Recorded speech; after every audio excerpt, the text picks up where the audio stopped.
Nós estamos recebendo aqui algumas perguntas, eu já tenho algumas, e eu não sei se o nosso palestrante prefere que eu leia todas e responda na sequência, pode ser? Então tá. Doutor Ledru, a respeito do tema do arbitramento nas indenizações, o quadro é o que consta dos autos. Então, o juízo não pode reclamar dos parâmetros, porque os limites estão postos e as consequências também. Como explicar, então, condenações em valores irrisórios, 3 a 5 mil reais, que não surtem valor pedagógico? O que falta ainda ao judiciário para avançar na questão? Eu vou lendo e vou lhe passando, doutor. Outra questão. A Justiça do Trabalho já está acostumada a julgar questões relativas ao assédio moral. O que dizer sobre a Justiça Federal, que seria a competente para julgar questões dos funcionários públicos federais? Mais uma questão. O assediado sente-se impotente, fragilizado, sem condições de tomar medidas jurídicas contra os atos do assediador. Sente medo quanto à produção de provas e o resultado de uma ação indenizatória. Os atendimentos psicológicos e internação psiquiátrica bastariam como provas? Há medo de perseguições, demissão, etc, etc.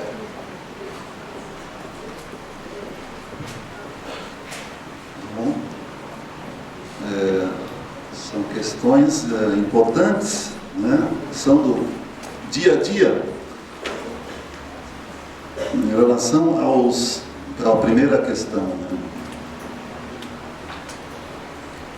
Os valores irrisórios, muitas vezes são irrisórios, né? A gente percebe isso. Eu destaco, eu dizia há pouco, por vezes há dúvida em relação ao valor a ser fixado. Mas eu diria que eu percebo certa cautela em vários magistrados, têm lá suas razões em não aumentar excessivamente o valor, temendo causar consequências financeiras, econômicas para a empresa. Talvez nós tenhamos esse componente pessoal, cultural, que atinge eventualmente os próprios juízes, no sentido de não atribuir um valor mais expressivo a essas indenizações, porque nós mesmos somos influenciados negativamente pela nossa história de mais de 300 anos de escravidão, em que a pessoa do trabalhador foi vista sempre com um olhar não tão favorável como aquele detentor da propriedade. Então, essa cultura que existe, ela influencia também o próprio juiz, que talvez ainda não tenha condição exatamente de perceber isso e tomar outras medidas, talvez um pouco mais drásticas, no momento de fixar o valor, de sorte que a indenização atinja o fim prioritário, que eu diria ou de servir como um elemento pedagógico, não tanto como uma punição também, mas um elemento pedagógico. Talvez a Justiça do Trabalho esteja falhando em relação a isso. Talvez também pelo nosso processo, porque, infelizmente, não há informações interprocessuais. Parece que isso é um déficit que nós temos no campo judicial. O juiz, quando se defronta com um caso, deveria ter imediatamente acesso a informações relativas a esse tema, de modo que isso pudesse o auxiliar a, eventualmente, avançar na fixação do valor. Pelo volume que nós temos de processos, muitas vezes há uma atuação demasiadamente superficial. justamente pela não consideração de dados que já existem por aí a respeito, por exemplo, de determinada empresa que esteja utilizando esta prática. Mas as decisões judiciais têm que ser criticadas. Esses dias ouvi falar, alguém falando sobre as decisões judiciais, que elas têm que ser cumpridas no ordenamento que nós temos no Estado de Direito. O juiz, afinal de contas, é chamado a resolver os conflitos. E quando se chega à decisão final, que se cumpra a decisão. Então, o que se dizia, por vezes ouve-se falar, decisão judicial não se discute, se cumpre. Aí a pessoa que estava falando na TV disse, não, eu cumpro a decisão, mas eu quero discuti-la. No que ele está coberto de razão. Eu tenho uma experiência na Alemanha, lá as decisões do Tribunal Constitucional, elas eram debatidas na imprensa, inclusive, discutidas, criticadas, mas, por outro lado, eram cumpridas, seja pelos agentes estatais atingidos, por vezes os políticos, né? Ou mesmo setores da sociedade, empresas ou indivíduos. Decisão é cumprida, o que não exclui a sua crítica, uma crítica democrática, elevada, com o apontamento de fundamentos que possam pôr em questão o que se decidiu, né? Que possa servir talvez para o juiz lá no futuro, né? Então esta posição eu acho que pode se desenvolver um pouco mais entre nós, né? Não sei se estou me demorando muito, né? Vamos ver aquela outra questão aqui dos valores, já foi.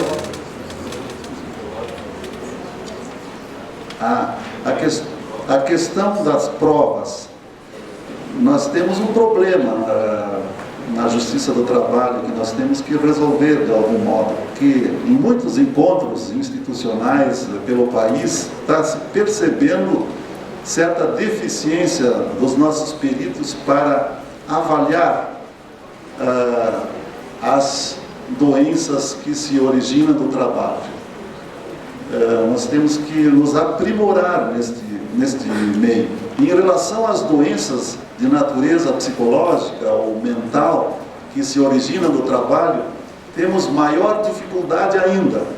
Os peritos já, talvez porque não estejam preparados todos eles para enfrentar essas matérias, porque até então tratavam só da insalubridade, da periculosidade, mas hoje devem fazer laudos sobre as doenças do trabalho, em geral, e acidentes do trabalho, doenças do trabalho que muitas vezes não envolvem doenças mentais ou psicológicas, mas neste caso específico das mentais e psicológicas, que certamente estão espalhadas por aí e que não são apreendidas devidamente no momento em que se faz o exame pericial.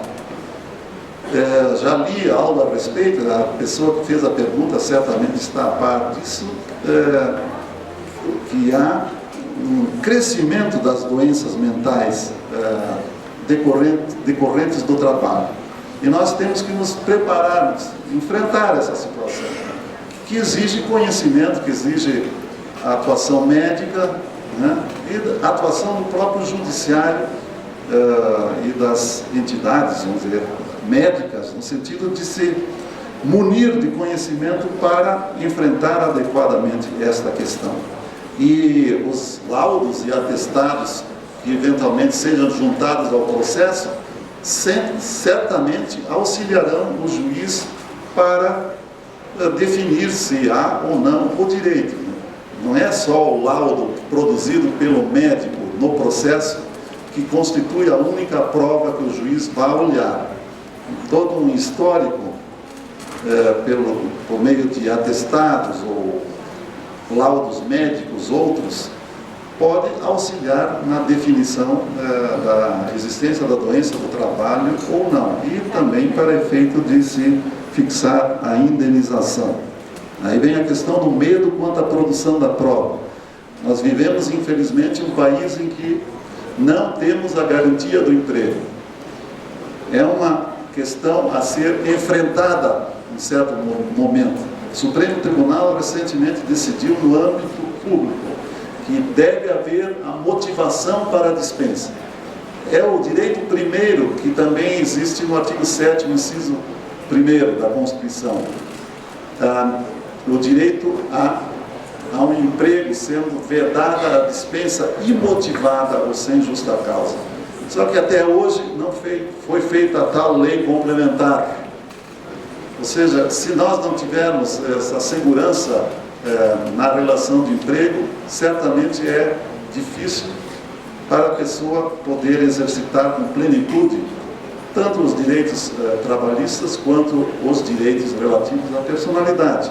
E quanto à Justiça Federal, a pergunta talvez tenha uma provocação aí atrás, porque pode haver, e certamente há fenômenos de assédio moral no âmbito público, né?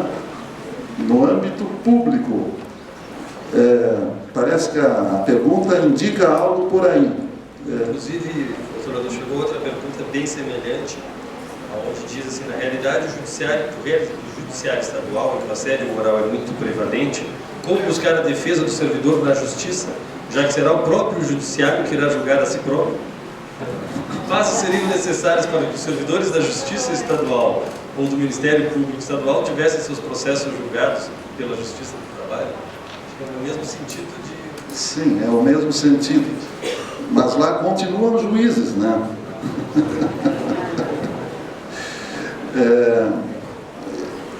Essa é uma contradição, na verdade, que há na própria existência do Estado.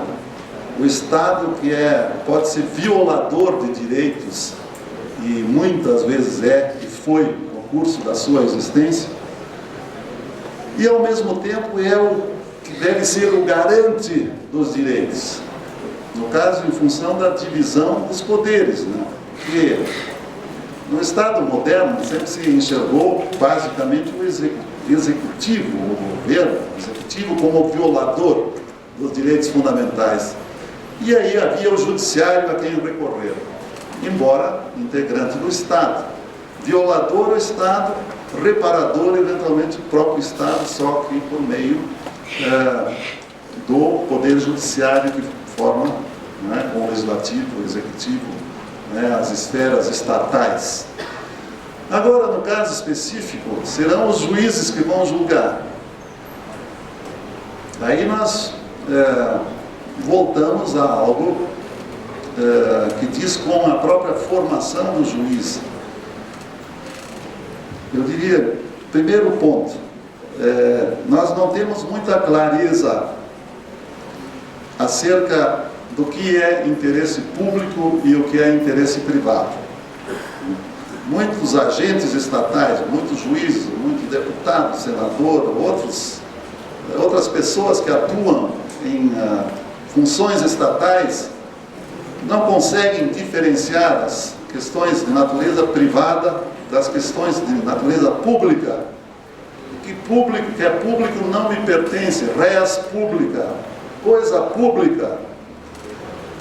Mas não obstante isso, e em razão da história brasileira, em que se fez muita confusão entre o público e o privado desde a nossa fundação, né? Nós até hoje sofremos com isso. Ou seja, agimos muitas vezes como se estivéssemos cuidando de assuntos particulares quando estamos no exercício da função estatal. Não quero com isso dizer que nós não sejamos condicionados no exercício da função estatal pela nossa existência, pela história pessoal, pelos valores que nós trazemos conosco no curso da vida. Mas, enquanto membros do poder estatal, temos de observar e cumprir, ainda que seja contra os nossos valores individuais. Temos que cumprir os princípios e os valores que estão postos na Constituição e nas leis. Isso é um exercício nem muitas vezes não é fácil. Agora, no caso específico, eu agregaria que nós, juízes, também sofremos com o problema do corporativismo, assim como todos os segmentos organizados da sociedade, sindicatos, associações, de todo gênero, que sofrem com o tal corporativismo, que enxerga muito os interesses de seu grupo, defende muito bem os interesses de seu grupo e não enxergam os direitos, os interesses de outros grupos sociais. Mas, por derradeiro, eu diria que é a independência do juiz que seria, me parece, determinante neste momento para poder fazer a instrução processual e a própria sentença sobre casos que envolvessem assédio moral em repartições da justiça do trabalho, da justiça comum. Porque, afinal de contas, espera-se que o juiz seja independente, que tenha, e por isso as garantias constitucionais, né, da inamovibilidade, da irredutibilidade do vencimento, da vitaliciedade, são garantias que o juiz tem para julgar com independência os casos que lhes são submetidos ao conhecimento. E essa independência ele deve ter, embora muitas vezes ele até sofra, do ponto de vista interno, pressões para deixar um pouco a independência de lado. Nós sabemos que existe isso, a pressão externa contra a independência, a pressão interna do Poder Judiciário em face do juiz. Isso acontece ainda.